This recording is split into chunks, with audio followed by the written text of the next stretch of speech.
Fine. Thank you. Thank you, Mayor. Thank you, Councilmember McCarthy.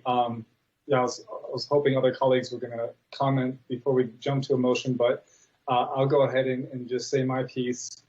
I know we've had a lot of discussion on this topic, and it's been a long time coming. You know, again, 3 years in the making.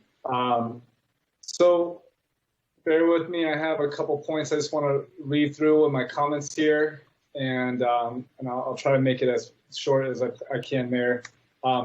We have declared a housing emergency, and residential housing wouldn't provide half as much of a public benefit, nor is it infill on this parcel. You know, we've heard that this project needs to find a more appropriate location for this type of an infill project. And to my colleagues on council, especially the newer members, we're going to hear this on every rezone of a project similar in size. And this is not going to be anything new to us as we move forward. Yes, this project is unique and different, but there's going to be pushback from every neighborhood of which we see infill projects like these. I challenge all those who are speaking out against the project to look at their own homes and ask themselves if their land that they have a house on is serving the greater community as much as a project like this would. I think often the answer is going to be no. So the city mission was invoked in one of the public comments to protect and enhance the quality of life for all. Council, are we protecting and enhancing the quality of life for all? Well, we know that we have thousands on a waiting list for affordable housing by saying no to this development. Someone asked if we are going to do what is moral for the community. Well, Council, I guess we'll find out in a few minutes here.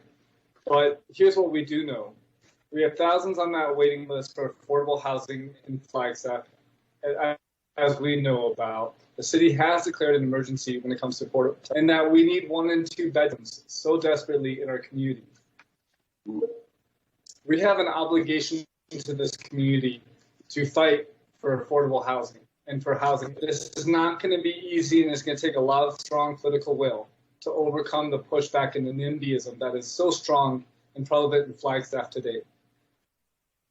This project is it builds vertically, respectfully, and it is 1 and 2 bedrooms. I mean, with 20% affordable. I don't understand what the hang up is.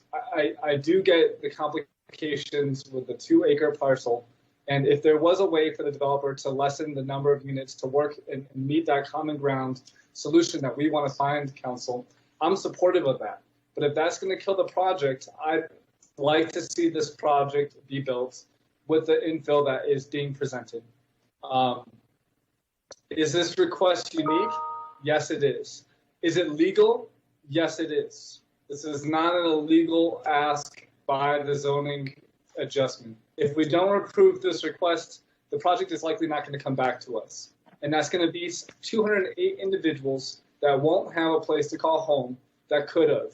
Okay, 208. I want you to imagine 208 people you're saying no to because you don't like that the 2 acres is fenced off.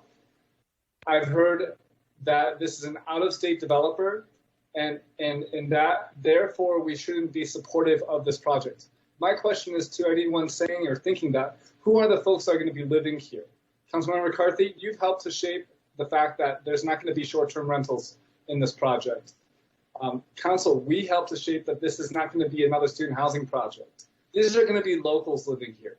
This is a local project, infill, workforce development, something we need.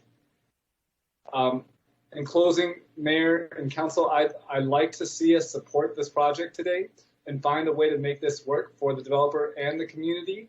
And I will be extremely disappointed personally if we let this thing fall through and fall short of being a success for our community that so desperately deserves and needs affordable housing today.